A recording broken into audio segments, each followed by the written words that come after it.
President Xi would like me to come to China. It's a very important relationship.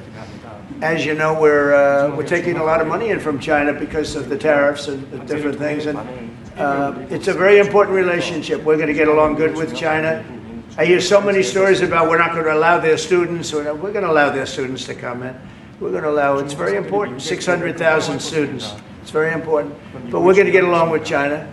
But it's a different relationship that we have now with China. It's a much better relationship economically than it was before. With Biden, boy, what he allowed that, I mean, they just took him to the cleaners, you know?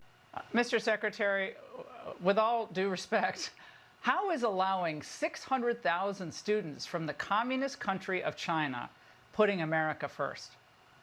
Well, the president's point of view is that what would happen if you didn't have those 600,000 students is that you'd empty them from the top.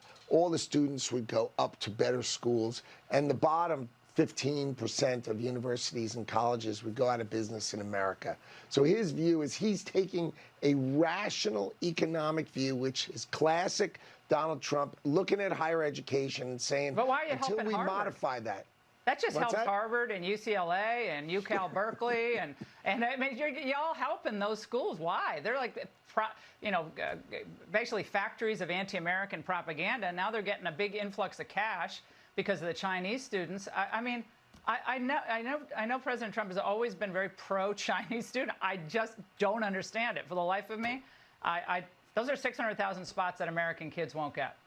Well, I'll tell you what I'm involved in. I'm involved in changing the H-1B program, right? We're going to change that program because that's terrible, right? We're going to change the green card. You know, we give green cards. The average American makes $75,000 a year, and the average green card recipient, $66,000. So we're taking the bottom quartile. Right. Like, why are we doing that? That's why Donald Trump is going to change it. That's the gold card that's coming. And that's we're going to start picking the best people to come into this country. It's time for that to change.